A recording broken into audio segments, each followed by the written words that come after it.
Ya está en el panel también nuestro compañero Javier, vamos a saludarlo, y está el doctor Byron López Castillo, editorialista de Diario Expreso y también jurista de Guayaquil. Saludamos a Javier. ¿Cómo le va, Javier? Muy buen día. Hola, ¿cómo les va? Buenos días a los oyentes. Aquí estamos iniciando una nueva semana. ¿Todo bien? Excelente. Vamos a empezar la entrevista con el doctor Byron López Castillo. Empecemos la entrevista con el doctor Byron López. Bienvenido, doctor, y siempre es un gusto, en verdad, seguir aprendiendo, además de que leemos sus artículos permanentes en Diario Expreso. Y yo quería referirme, doctor, para iniciar, antes de que también intervengan mis compañeros. Usted el 24 de junio del 2019 escribe un artículo interesante, Dictamen sin valor jurídico, y haciendo alusión al denominado matrimonio igualitario, que usted también en un artículo posterior denomina matrimonio homosexual. Pero quería referirme porque usted dice que este es un dictamen sin valor jurídico y hace alusión a lo dictaminado por la Corte Constitucional. Pero yo quisiera que usted nos interprete, y sobre todo de manera didáctica para nuestra audiencia, doctor, porque usted se basa o tiene dos argumentos. Primero, el artículo 81 del Código Civil, que señala que el matrimonio es un contrato solemne por el cual un hombre y una mujer se unen con el fin de vivir juntos, procrear y auxiliarse mutuamente. Pero yo quiero que usted, doctor, nos explique, porque ahí mismo en ese mismo artículo periodístico, o mejor dicho, de opinión, usted se refiere al artículo 160 de la Ley Orgánica de Garantías... 60, de Garantías Constitucionales y Control Constitucional, y leo: la promulgación de un dictamen interpretativo requiere del voto conforme de 7 de los jueces o juezas de la Corte Constitucional. Yo hasta ahí, porque hay unas cuantas líneas más, pero cuando resuelve este tema la Corte Constitucional no fueron precisamente los 7 jueces, entonces, y juezas, y queremos y yo quiero particularmente, y para nuestra audiencia, que nos interprete por qué entonces se dio paso a esto que resolvió la Corte Constitucional y que hoy es motivo de análisis y polémica también. Muchas gracias por la invitación. Este es un tema sumamente importante y entiendo yo que es una gran discusión para la sociedad ecuatoriana por 1000 razones. Mi posición desde la columna de Diario Expreso y ahora en esta mañana en este programa es y será siempre eminentemente jurídico. Mi expresión en ningún momento tiene sentido homofóbico ni de rechazo a ninguna clase de ser humano. Respeto al ser humano como tal, pero eso no significa que tenga un criterio claro jurídico. Según mi manera de pensar, puedo estar equivocado, porque los hombres somos falibles, yo también soy humano y me puedo equivocar, pero mantengo una tesis y la defiendo y la propongo y la exhibo. ¿Qué es lo que digo hoy en el artículo que usted hace referencia, que ahora va a ser motivo de esta interesante conversación? Efectivamente, la Corte Constitucional dictó una resolución totalmente alejada del ámbito jurídico. ¿Por qué? Porque la Corte, en su fallo de 5 jueces, que veremos más luego lo que significa esto, opina que se permita el matrimonio igualitario. ¿Por qué le ponen igualitario? Yo digo que es porque no tienen el valor de llamarle matrimonio homosexual. ¿Por qué? Un criterio. Hombre y mujer son iguales y se casan, son iguales. Acá no, se trata de un matrimonio entre 2 personas del mismo sexo, y eso es homosexual. Ese es mi primer análisis. Segundo, la Corte Constitucional fundamenta los 5 votos, se fundamentan, y hágame acuerdo para explicar por qué insisto en esto de los 5 votos, se me puede escapar. Correcto. Porque analiza interpretando el artículo 67 de la Constitución. La Corte tiene capacidad de interpretar la Constitución, pero no de reformar. El artículo 67 de la Constitución dice que el matrimonio es entre hombre y mujer, disposición constitucional, de tal manera que esa disposición no puede ser reformada por nadie que no sea la propia Asamblea a través de un referéndum, una consulta, una enmienda, etc. La Corte no podía por sí ante sí decir que el matrimonio es igualitario fundamentado en el artículo 64 de la Constitución, que digo lo que acabo de expresar. Aparte de esto, el Código Civil, en el artículo pertinente, que se olvide el número, no quiero quedar en una... Se lo recuerdo yo. creo que 18 del 81. 81, doctor. Exacto, define lo que es el matrimonio. Y todo estudiante de Derecho primer año, porque eso estudiamos en primer año, Código Civil, creo que en todas las universidades actualmente, se define, el Código Civil lo define así, ya lo define a lo largo de toda la historia, desde Andrés Bello y antes de él, como un contrato solemne, mediante el cual un hombre y una mujer contraen matrimonio. ¿Para qué? Entre otras cosas, para procrear, para auxiliarse mutuamente. Para procrear. El matrimonio tiene, entre otros objetos, el de procrear. Eso lo hace solamente biológicamente, naturalmente, hombre y mujer. Hasta ahora no conozco un caso de una unión entre hombre y hombre que haya procreado un hijo, o de una mujer con mujer que haya procreado un hijo. De tal manera que estas dos disposiciones, la una constitucional y la otra legal, no han sido respetadas por la Corte Constitucional y por el contrario lo han violentado.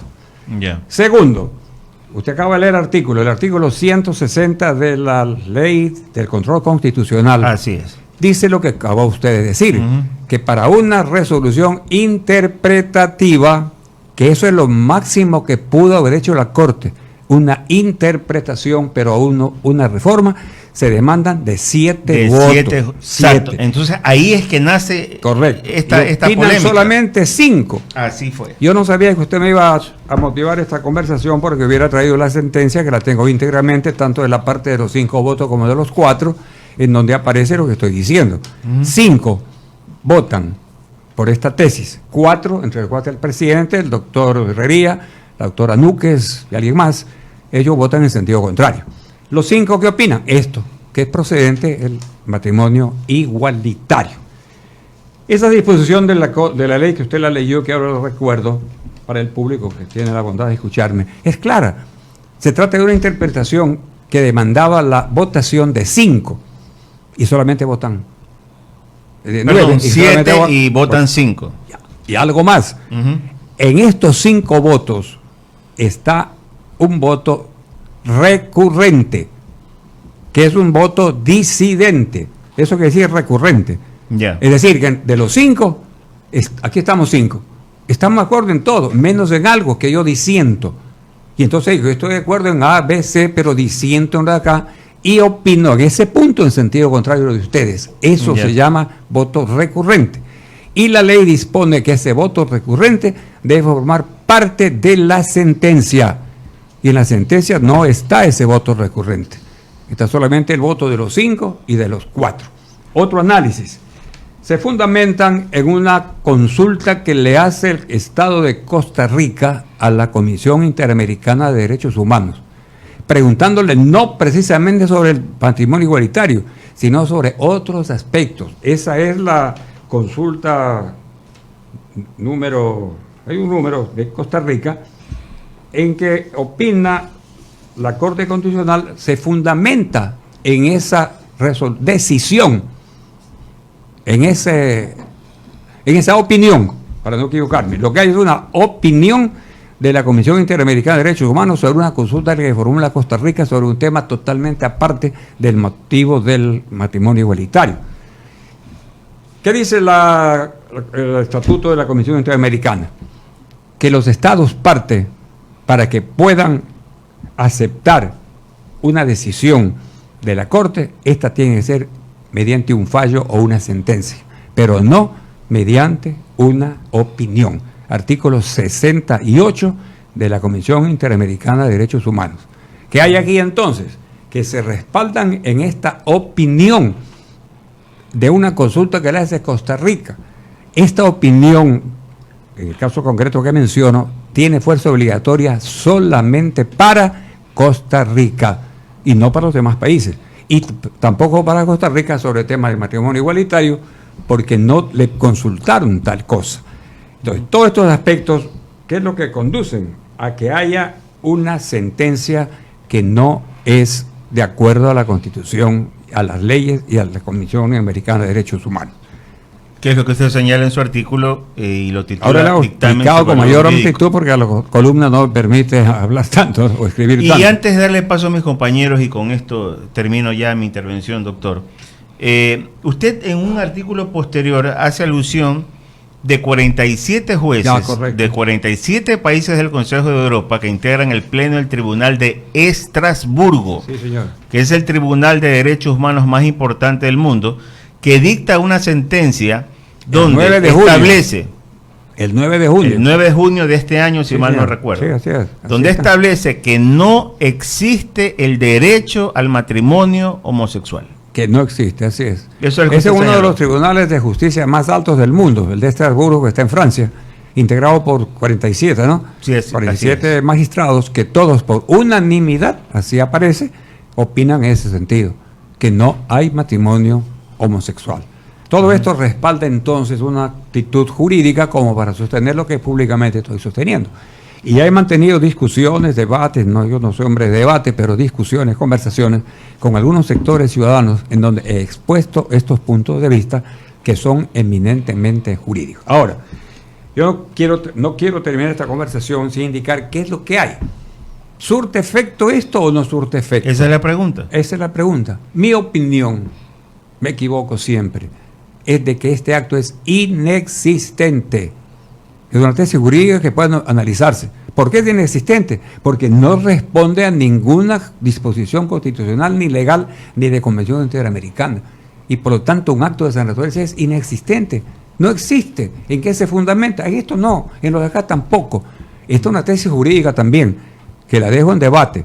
Hay mucha gente que lógicamente dirá que no, pero es mi manera de pensar. Es un acto inexistente el de la Corte Constitucional. Más o menos es el enfoque que yo he dado alrededor de este tema.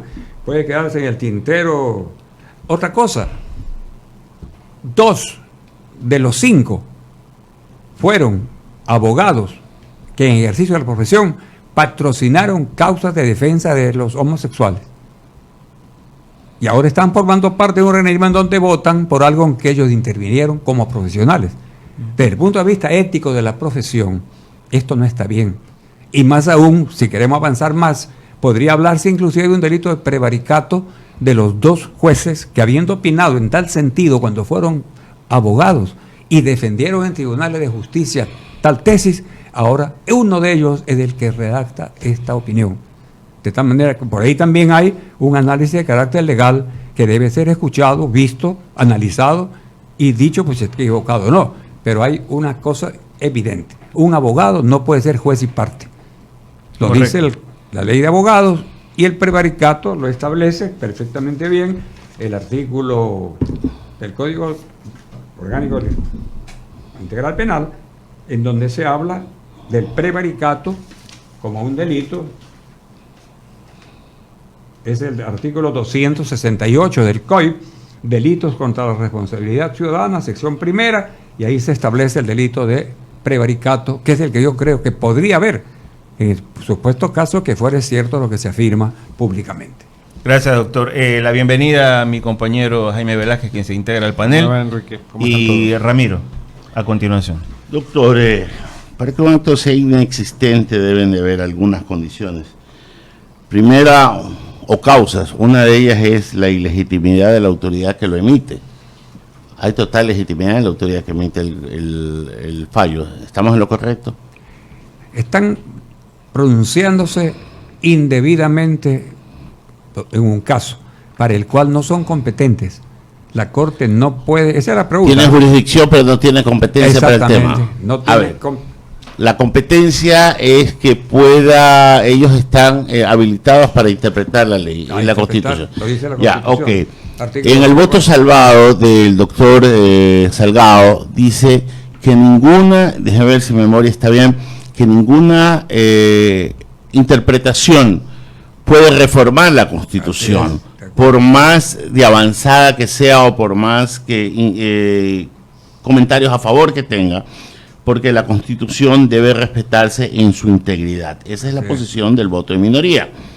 Pero el voto de mayoría alega que el derecho es un derecho cambiante, un derecho en evolución y que no están modificando la letra de la Constitución, sino que están ampliando sus efectos. Esa es la discusión en ese tema. Eso es lo que estamos conversando. Ya. Mi modesto modo de pensar es que la Corte Constitucional no tiene esa competencia. Inclusive hay una frase del doctor Salgado, del voto de mayoría que lo elabora el doctor Salgado, cuando dice: los de la Corte Constitucional, a título de interpretar la Constitución. La están modificando. No podemos ser sepultureros de la Constitución, así lo dice. Está clarísimo. La he leído Sí, y es una pieza jurídica que hay que leerla Claro, justo y para entenderla y interpretarla bien. Las Sí. dos. A mí me seduce esa idea de la inexistencia, no la había escuchado, pero ¿cómo se puede plantear esa salida si ya estamos en una instancia que no admite ningún otro tipo de recurso? ¿Cómo plantearla? La inquietud es jurídica. Por supuesto, Mira, estamos ya. ahorita hablando entre abogados. Dice, ¿a dónde vamos para decirle que eso no vale? Así es. Ya. ¿A quién le toco la puerta? A ver, hay un acto, y ¿a quién le toco la puerta? No obstante que hay una discusión constitucional que dice que es inapelable el fallo de la Corte, ¿no? Pero la Corte sí puede tomar en cuenta que metió la pata. Perdón la expresión. Ah, No estamos van hablando a así, reconocer. no es para reírnos. Simplemente No, la expresión es popular. Y yo digo que si un individuo, un cuerpo colegiado se da cuenta que hizo mal, errarum humanum est, Sí. que no quiere decir que todos los guerreros son humanos, ¿no? Errarum humanum est, se percatan que pues, vamos a revisar esto y pueden dar marcha atrás, fundamentándose en algo que es vital, lo de los votos que no tienen lo necesariamente indispensable de acuerdo con la ley. Necesitan tantos y tienen menos. Eso es un argumento como para que haya una apertura de alguien que diga revisemos esto. Y ahí se podrían plantear estas tesis que estamos escribiendo aquí. Yo sí creo. El voto concurrente que se emitió son 9 magistrados, no 10, ¿verdad? Son 9. Son 9, Son ¿verdad? 9. 5 a 4 4 están. fueron, claro, 5-4, pero uno de los 5 es el voto concurrente, Uno de los 5, claro. Ok. Este es un nombre ahí, no tengo... que todavía no está, a ver, yo creo que ya pasó el tiempo para poder ser ratificado, porque había puesto voto concurrente, pero no lo había sustentado.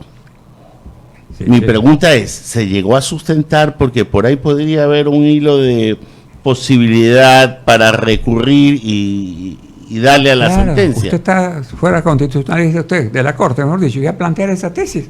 ¿Dónde está el voto concurrente de NN?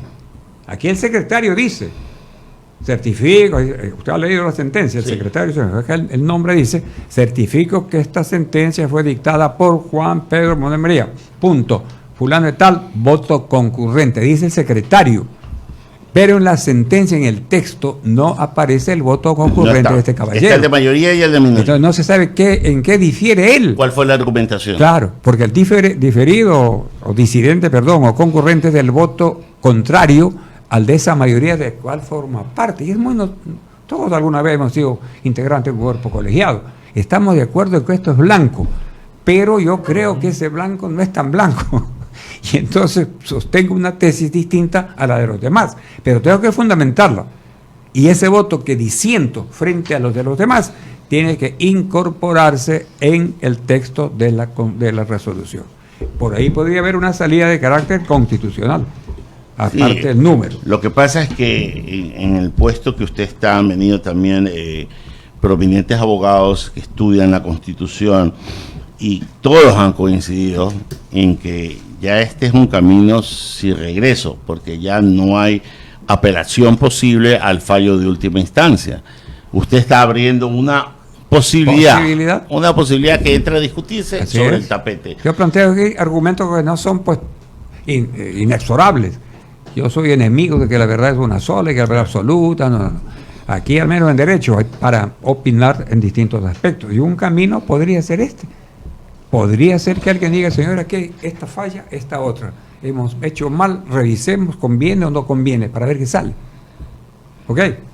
Termina siendo complicado que la misma Corte reconozca que actuó fuera de sus facultades, que interpretó que lo que hizo no fue una interpretación, sino una reforma. Con lo que yo coincido, por un acaso. En el ámbito jurídico, usted sabe que un juez puede revocar todo menos la sentencia. Puede revocar un fallo, una opinión, una providencia. Está prohibido que revoque una sentencia, y eso va arriba. Claro. Pero queda el camino de que él puede cambiar, ampliar, modificar su opinión. Entonces, podría hablarse por ahí en ese sentido. El tema para si luego le quito el tiempo a ustedes, el tema es sumamente interesante. Y más aún con las consecuencias que futuro puede tener. Es un atentado contra la familia.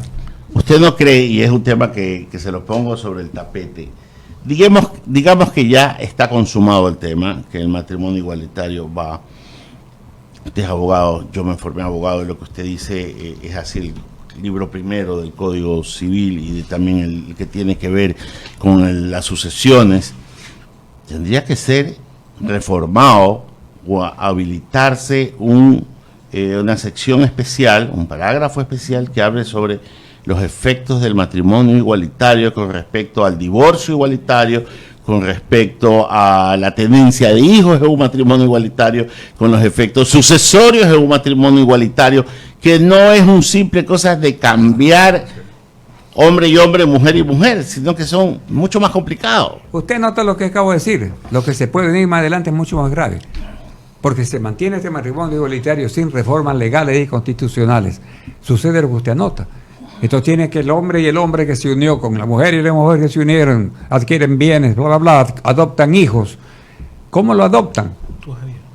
Si adquieren bienes, complicado. Por eso, entonces lo que tiene que ver, y eso es lo grave, que a título de defender derechos humanos, que con estas palabras se está jugando mucho en el mundo, no solamente aquí, se cometan una serie de barbaridades o de atropellos o de cosas ilógicas que no están que están contra la razón, contra la religión, contra la naturaleza biológica, etcétera, etcétera. Sí, hay muchas cosas, muchas aristas dentro de esta Por eso resolución. yo he dicho, que le interrumpa, que mis intervenciones siempre en este tema son de carácter jurídico. Y académicas, estamos en una discusión académica. No ataco a nadie, ni invoco nada, ni estoy en contra de nadie. Estoy en contra de lo mal actuado cuando se actúa en función de algo que no está de acuerdo con las leyes, con la Constitución. Para eso lo hemos que rige la vida invitado, jurídica doctor. del país. Para Esa eso es mi lo hemos opinión. invitado desde el punto de vista jurídico. Buen día, doctor Byron López Castillo, está con nosotros esta mañana, 8 de la mañana con 38 minutos. ¿Cómo se deshace eso? Se preguntará el ecuatoriano común y corriente. ¿Cómo logramos entender el ecuatoriano común y corriente que juristas de la alta talla de miembros de la Corte Constitucional hayan actuado jurídicamente desde ese punto de vista? Al ecuatoriano común y corriente, ¿qué le queda entender? Si acaso no se logra lo que estamos notando aquí con un criterio de buscar de solución dentro de nuestra modesta capacidad, cabe una consulta popular. No hay otra. Yo creo que es la solución. Terminamos en las mismas manos en la Corte Constitucional. No adelantemos conceptos. A mí no me gusta hablar de que la idea es esta. ¿Qué pasa en el camino? Veremos. Ok. Si nos consultaron para que no se mate toros en los cosos taurinos, y nos consultaron para que no se jueguen los casinos, y nos consultaron para que no se maten gallos en las galleras, cosa intrascendente, ¿verdad? ¿Por qué no consultar al pueblo un asunto que va contra su propia manera de ser? Pregunta concreta. ¿Usted está de acuerdo con el matrimonio igualitario? ¿Sí o no? La gente que mantiene un criterio, como usted acaba de notar, que podría pasar algo, dice, no. ¿Cómo se le va a consultar a la Corte algo que la Corte mismo fue la que resolvió? Distinta a la interpretación que dan a esta inquietud. Distinto fuera si le decimos a la Corte, ¿usted está de acuerdo con lo que hizo o no? Ahí sí sería un absurdo. Pero a la Corte le tiene que preguntar otra cosa. Usted, al pueblo, ¿no? ¿Usted está de acuerdo con esto igualitario o no? Esa es la consulta. Entre otras que se podrían aprovechar. Pero fundamentalmente yo encuentro, tal vez, no sé si haya otro, porque todo lo que estamos analizando ahorita se va a estrellar contra un muro de lamentaciones. Yo no veo que haya un miembro de la Corte Constitucional que quiera plantear que se cambie, eso no, estamos hablando jurídicamente. Claro. Pero el Ecuador está enredado en un maremándum de cosas en donde los jurídicos ocupan un lugar muy, muy secundario, que es muy grave. Entonces, ¿qué nos queda? Ir a una consulta popular. Eso es lo que yo planteo. Permitida por la Constitución y que el pueblo sea el que se pronuncie. Buenos días a todos, Byron. Buenos Eduardo, días. buenos días. A toda la audiencia y a la Eduardo, gente buenos también. días. Buenos días, siga Jaime Blanco. Muchas gracias, Eduardo. Muchas gracias. Doctor, la verdad es que escuchándolo, si bien es cierto, muchos consideran que su opinión es valedera jurídicamente hablando. Sin embargo, desde el punto de vista práctico, le decía a Ramiro a usted, ¿y cómo hacer esto posible? Es decir, y llega un momento en que todo esto va a llegar a manos de una organización que se llama Asamblea Nacional, donde tienen que reformar las leyes para poder aplicar la sentencia o la resolución de la Corte. De lo contrario, no se podría aplicar bajo ningún aspecto. Es decir, el día de hoy ningún homosexual puede casarse, hoy. Si quiere hacerlo, tiene que ir y seguir el mismo camino que tomaron las dos parejas que hicieron este reclamo a la Corte Constitucional. Entonces, en vista de eso, esto va a caer en manos de la Asamblea y son quienes están llamados a más o menos, en el momento en que se dé, justamente poner todos los argumentos jurídicos, los suyos y los de otros constitucionalistas que hablan de que no se respetó. Pero de todas maneras existe una posición de la Corte Constitucional en la que indica que justamente los tratados internacionales, o mejor dicho, todos estos tratados internacionales lo que hacen es que en algún momento dado se tenía que tomar este tema, ya sea hoy o después de 8 años. Lo que han hecho es buscar un camino mucho más corto. ¿Qué opinión le parece a usted esto de aquí? Porque va a haber un cambio en un momento dado. ¿Qué hacer? ¿Usted cree que esto se va a poder dar en el Ecuador o no? Doctor. ¿Cuál es la pregunta? ¿Cuál es la inquietud? ¿Que usted cree que se puede dar en el Ecuador ese cambio o no? Yo espero que en sí. el futuro. Yo espero que sí. Si no es a base de todo lo que hemos hablado, me dio una consulta al pueblo. Porque esto no puede supervivir por 1000 razones. No es que se está en contra de que 2 hombres se unan o 2 mujeres se unan. Lo que no cabe es que se acepte el matrimonio de un hombre con un hombre y una mujer con una mujer. Y eso no es de estar contra nadie, sino contra principios de la biología, de la naturaleza, de cierta creencia religiosa. ¿Y esa consulta va a votar abajo una resolución de la Corte Constitucional? La Corte tendrá que ver qué hace y si no, vamos a la consulta popular. Yo sí creo. En el Congreso yo no le tengo mucha confianza porque hay muchos intereses y cosas, no hay la claridad de decir es así. Ahí se vota con sentido equivocado, pero se vota. Intereses. Y después se lavan las manos y, ¿saben? Después de un año se van, se fueron. Eso no es así. Si la consulta fue creada en la Constitución y se ha empleado para 1000 casos, una más para ver qué pasa. ¿Para usted el matrimonio es un derecho o no? ¿Ah? ¿Para usted el matrimonio es un derecho o no? El matrimonio es un derecho, pero entre hombre y mujer. El matrimonio, desde el punto de vista civilista, es un contrato. Ujú. Tan es así que no hay parentesco de marido con mujer. El marido y mujer no son parientes. No hay afinidad ni consanguinidad de marido a mujer, porque es un contrato en que se unen 2. ¿Para qué? Para procrear, mantenerse, auxiliarse. Se unen 2 hombres con 2 hombres. 2 mujeres se unen, pero no bajo el signo de la categoría de matrimonio. Podría ser Matrimonio, madre. De ahí viene el origen del término. Entonces, eso es de lo que yo analizo, ¿no? Yo quería comentar, perdón, sobre la consulta popular.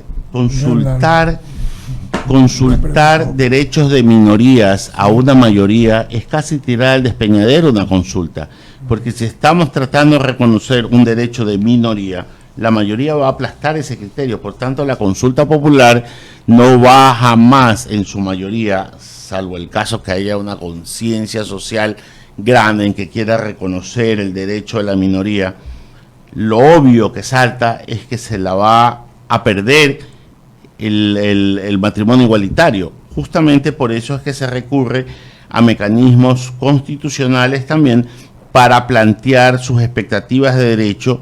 Si, por ejemplo, el derecho de los negros hubiera sido consagrado en una consulta popular, probablemente jamás lo hubieran ganado por ser una minoría. Tienen que lucharse en otras instancias y con otros argumentos. Yo le hago la pregunta al revés. ¿Qué piensa usted? Yo doy mi opinión. ¿Qué piensa usted? ¿No la consulta? No. ¿No vale recargar? No vale. ¿Cuál es? Deme usted ahora estoy yo interpelador. Ah, perfecto. Y se la tomo. Es abogado, ya preguntó. Que responda, pues, que responda. Está bien. Ya preguntó, Ya el doctor ha respondido. Ahora el intercambio de ideas. Sabe que si ya no se puede expresar libremente aquí, ya tuvo su turno. doctor, Pues. sabe que nos tomamos un café más tarde y Buen discutimos provecho usted. también. Él No, usó vea, la palabra. Pues, yo le pido- Jaime había terminado. A ver, yo le Sí, ruego, pero por yo favor. no he intervenido, pues, Sí, hermano, pues, pues, ¿Usted iba a preguntar? Pero Sí, por pues supuesto, obvio, pues. Esta es la posición de la iglesia, oiga. Ya, bueno, eso sí es verdad. Byron, buenos días. A ver, Me más parece- serenidad, digo, más serenidad. No, pues. Mi pana. No, yo lo he escuchado realmente y celebro que todos tengamos una opinión y que, como bien decía cuando comenzó la entrevista a Bolívar y luego Ramiro, después Javier y Jaime, todos nosotros hemos llevado este tema desde el punto de vista jurídico. Y aquí hemos tenido técnicos jurídicos con todas las posiciones. Pero Bolívar y Ramiro tienen una inquietud final. Ramiro está diciendo una realidad que la hemos escuchado algunos abogados, algunos constitucionalistas, que dicen que ya no se puede revertir un derecho y que una consulta popular, y dicen los de los derechos humanos, Ramiro, porque Javier, Bolívar, amigos, escucha Jaime, han estado aquí y han dicho los de los derechos humanos, como algunos representantes, que no se puede votar, no se puede hacer una consulta por derecho, porque los derechos humanos no pueden ser votados. Y en todo caso, el gran problema final, que creo que es el que tú, Ramiro, no sé, Bolívar, uno de los dos decía, Enrique San Martín, Enrique Bolívar decía, finalmente, ¿en qué quedamos? Una consulta popular no es la opción. Entonces, es una constituyente. Otro jurista nos dijo, no, en la misma corte debe rever, sabemos que no va a haber reversa. Finalmente, y este es el fondo final para concretarlo, ¿cuál es el camino? ¿Qué es lo que se debe hacer si se pretende ir atrás? Antes que usted llegara... Lo escuché, lo venía a escuchar. Se escuchó. Sí. Me permite indicar algo que es una inquietud mía. Este acto es inexistente. Entonces, eso debería para discutirse jurídicamente. ¿Por qué sostengo que es inexistente? Porque se viola la Constitución, la ley, el estatuto, etcétera, etcétera. Entonces, una cosa que violenta todo eso hace que ese acto jurídico sea inexistente. Y esto habría más que un comentario, un análisis jurídico, no político, ni sexual. Simplemente, esto es inexistente por esto. Por lo tanto, si es inexistente, no existe. Y si no existe, nos rige. Es una tesis que nace de una discusión que tuvimos otra noche con un grupo de abogados que están muy inquietos jurídicamente por ese tema y analizamos esto. Ramiro habla de la consulta popular. Nosotros hemos discutido eso. Ramiro, ¿qué decías tú de la consulta?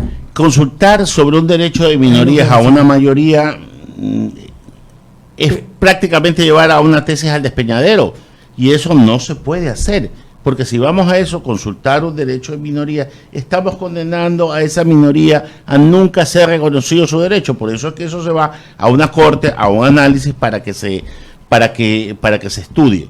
Eso es una tesis. La tesis suya sobre la inexistencia es mucho más profunda.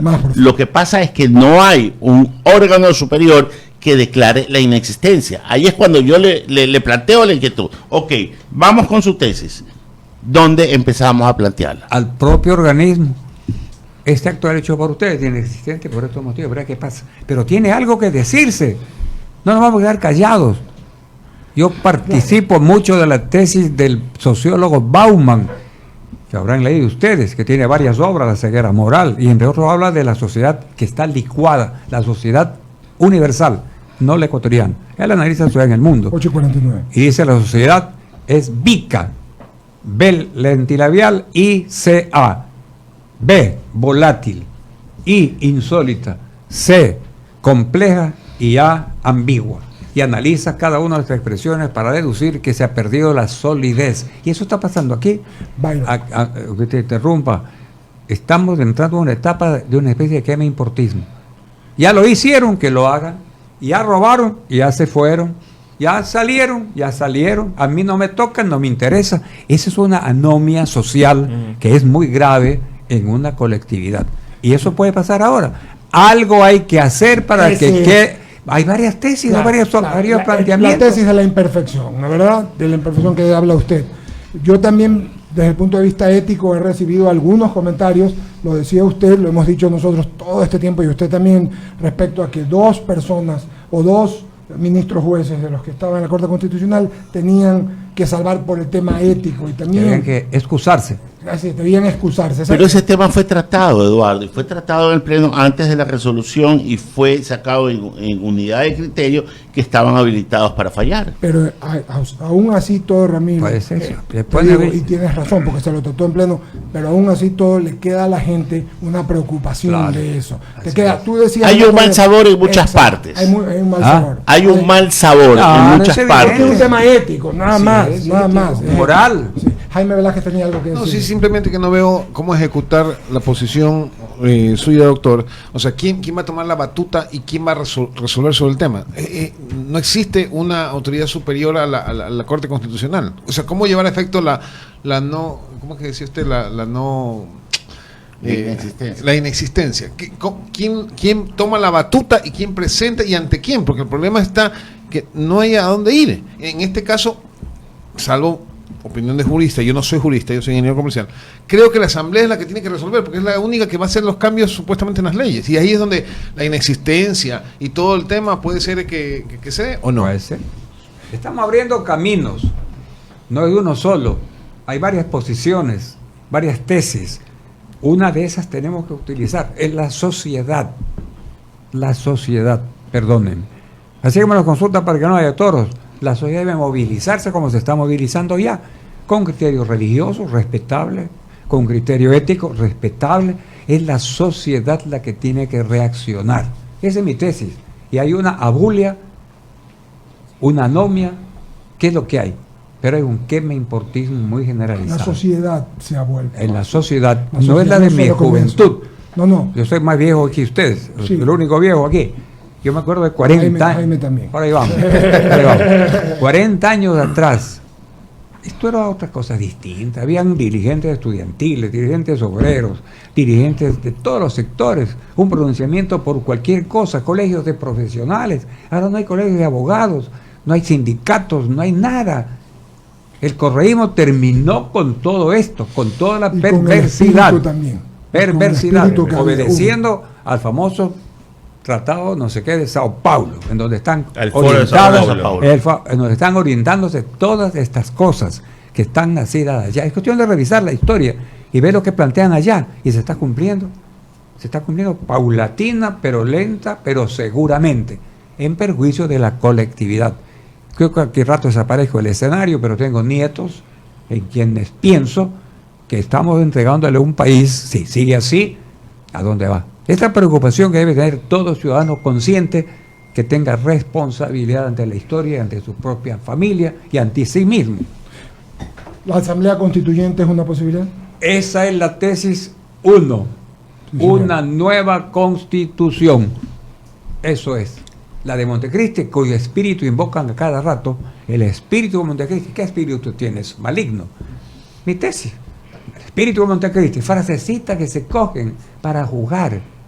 Sin Entonces, embargo, esa constitución ni en la parte dogmática es muy clara, porque siempre las constituciones han tenido la parte dogmática bastante buena y en cambio la orgánica deficiente. Pero ahora hasta la dogmática tiene fallas y de orgánica no hablemos. Consejo de Participación Ciudadana y Control Social. ¿Para qué se creó? Para lo que ha pasado.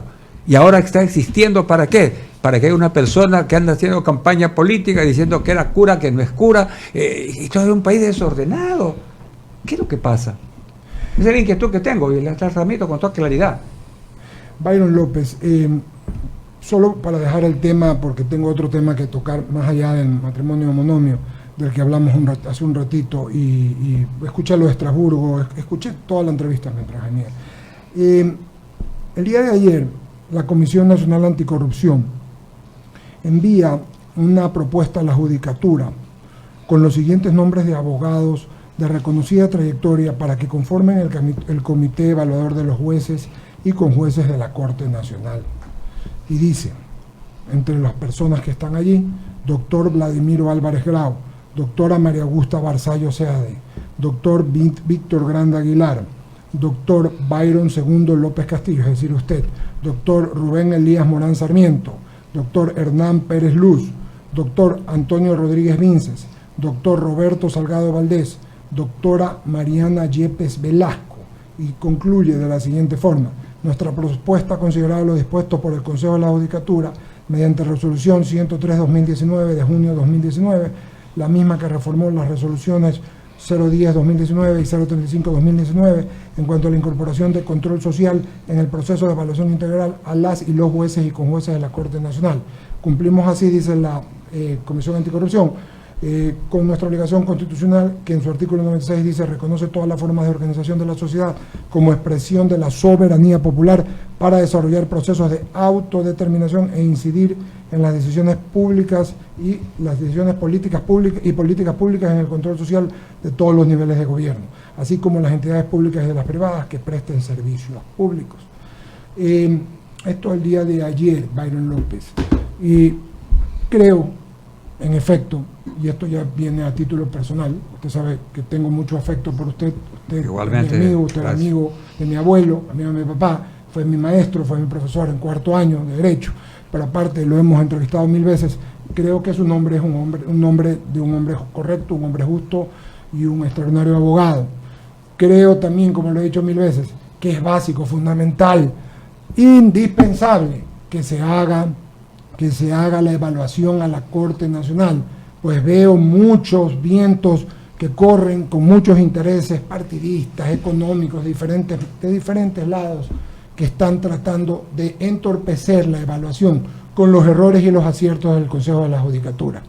Por lo tanto, lo que quiero manifestarle y decirle es que se lo escuché el otro día a León Roldós, se lo escuché también a Jorge Rodríguez, se lo he escuchado a algunas personas, independientemente de si del Consejo Nacional de la Judicatura esté o no está haciendo las cosas más rápido, menos rápido. Estuvieron acá el día jueves, yo no estuve, pero lo importante es que esto se lleve adelante. ¿Usted va a aceptar, Byron López, esta nominación de llevarse adelante, lo llamen? Hasta este momento no tengo una comunicación oficial.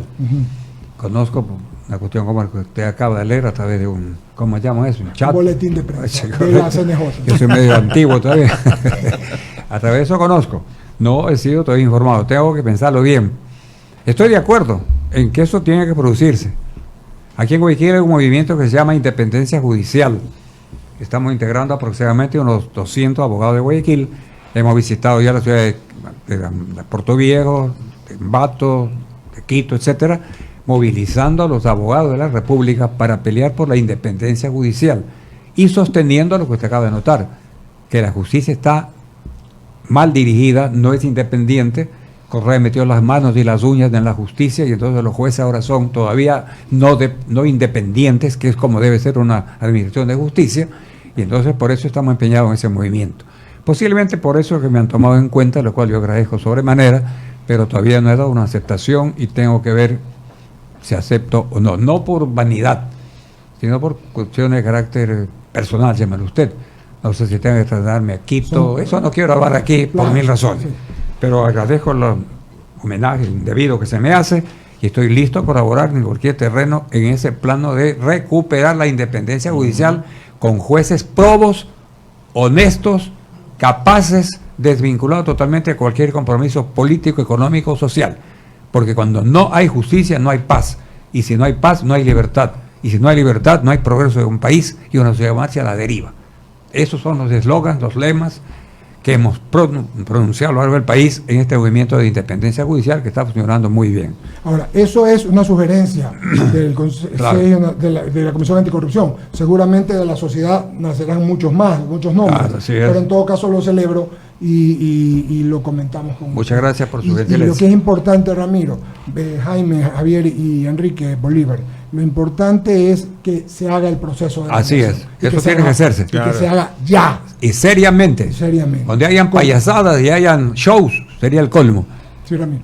El respeto al derecho ajeno es la paz. Eso es. Benito Juárez. Así es, Perfecto. señor. ¿Algo más, caballeros? Muchas gracias por la Agradecer invitación, su que aquí gentileza. se termina, Sí, señor. y a la orden siempre para... Queda modesta. la teoría de la inexistencia que hay que Es desarrollar. una teoría profunda, Ramiro. Es una tesis interesante. A discutir. A Es la discutirse. primera vez que la escucha Sí, señor. y habría que ver simplemente cómo y dónde plantearla. El cómo. A veces en el cómo que se estrella, pero está lanzado. Porque la falta de competencia para dirimir es un argumento muy sólido, porque ahí está el voto de minoría de Hernán Salgado, que es de dónde partir. Así es. Ese Es voto de dónde es partir. el Les que recomiendo que lo lean. Les recomiendo que yo lo lo lean. leo, Es una no pieza jurídica de esas que rara vez se lee. Ya, correcto. Sí, señor. Sí. Se lee la parte final nada más. Yo la leo enterita. Como usted pone. Muchas gracias. Entonces vamos al corte comercial.